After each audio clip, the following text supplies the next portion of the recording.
Oh no, I fall part 3। धमकी को लगी चोट और रेनू हॉस्पिटल पहुंच ही गई थी।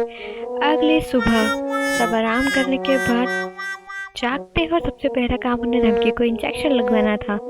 अरे मैं बोल रही हूँ ना, मुझे जरूरत नहीं है। तुम दोनों मुझे क्यों ले जा रहे हो, रश्मिका और रमकू? मुझे मत ले जाओ। हाँ देखो देखो, उधर कुछ दिख रहा है। धमकी इस तरह कुछ बताने की कोशिश करती है, जैसे ही मौका दिखता है वो भाग जाती है उन दोनों को पीछे छोड़कर और पहली फुर्ती से इधर उधर भागती है हॉस्पिटल में। और फिर सीधे भागते भागते उसे दिखता है गार्डन। यहाँ पे तो बहुत सारे थे सुबह सुबह अंकल और आंटियाँ दिखती है। धमकी को दिखता है कि एक अंकल नीचे बैठे हुए व्हीलचेयर से धमकी उनकी मदद करने जाती है और उसे उधर दिखता है कि रमकू उसके पीछे पीछे आ रहे हैं ब्लू फ्रॉक में। उसे कुछ ना कुछ तो सोचना पड़ेगा। धमकी सोचती कुछ ना कुछ तो सोच, वरना इंजेक्शन लग जाएगा। धमकी जाकर व्हीलचेयर पे बैठ जाती है, फिर सोचती अंकल का ब्लड ओढ़ लेती है। रमकू से ढूंढ नहीं पाएगी, चुपचाप बैठ जाती है। रमकू से ढूंढती है, अरे यार उसे होना तो नहीं चाहिए था, किधर आके घूम रही होगी वो। मैंने 3 बार चक्कर लगा लिया गार्डन के पूरे। धमकी रमकू तो चली गई, कपड़ा हटा देती हूँ मैं। उसी टाइम पीछे से वो कपड़ा ओढ़ के कहीं धमकी तो नहीं बैठी, उसका दिमाग भी ऐसा ही है खुरापाती। उसके पीछे जाती है। रामकू रश्मिका को भी बुला लेती ताकि रंगे हाथ उसको पकड़ ले व्हील चेयर पर। अब होना क्या था, बेचारे धमकी को सीधा पकड़ के रमकू और रश्मिका नर्स के पास ले जाते इंजेक्शन लगाने के बाद। धमकी के पास कोई ऑप्शन ही नहीं बचता। अबे यार मैं कहाँ फंस गई हूँ, यहाँ पे इंजेक्शन लगवाना पड़ेगा। इंजेक्शन। धमकी को इंजेक्शन लगता है, उसके बाद उसकी आंखों से एक ड्रॉप आंसू नीचे गिरता है। ना वो चीखती है ना चिल्लाती है, सिर्फ आंसू की बूंद उससे नीचे गिरती जाती है। रमकू कहती है रश्मिका से, कहीं हमने ज्यादा तो नहीं कर दिया इसके साथ?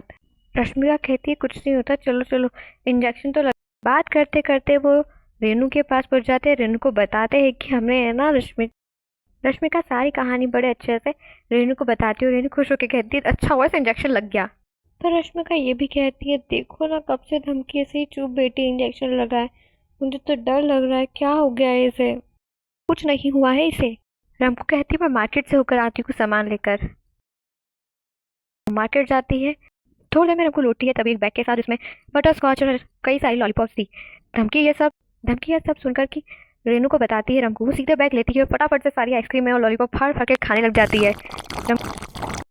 रमकू उसके पास जाती है और मांगती है तो कहती है ये ले मेरे मुंह से निकाल के ले, खा ले तू। रमकू बोलती है अब नहीं चाहिए तुझे अपने पास ये आइसक्रीम। उसी टाइम रमकू इतने मजे से खा रही थी और ये लोग सोच रहे थोड़ी देर पहले ये ऐसे ही चुप बैठी थी बस। फिर बीच कॉल बजता है और रमकू कॉल को धमकी को देती है, उसकी मम्मी का आया।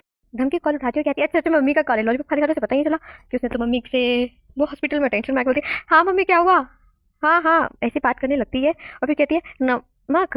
उसे याद आता है उसकी मम्मी ने उसे नमक लेने भेजा था साथ में। फिर बोलती है मैं आ रही हूँ घर, जल्दी से आती हूँ नमक लेकर। उसकी मम्मी से पूछती है कहीं रेनू के साथ रहने का इरादा तो नहीं है धमकी बेटा? धमकी खड़ी होती है, फिर जल्दी से कहती है लॉलीपॉप के मुझे बाहर कर जाती है, कहती है थैंक्स थैंक्स बाय बाय, दोस्तों मिलते हैं बाद में, बाय बाय बाय।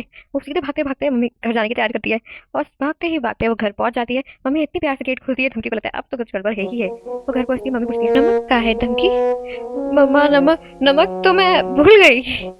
नमक और तुमने आइसक्रीम कौन सी खाई थी बेटा? मैंने मैंने बटर स्कॉच खाया था, बड़ी खुशी के साथ वो बताती हुई कहती है। उसकी मम्मी हंसने लगती है अब। और धमकी अब मैं क्या ही बोलूं वो भी आंख मार के हंसने लगती है उसकी मम्मी के साथ।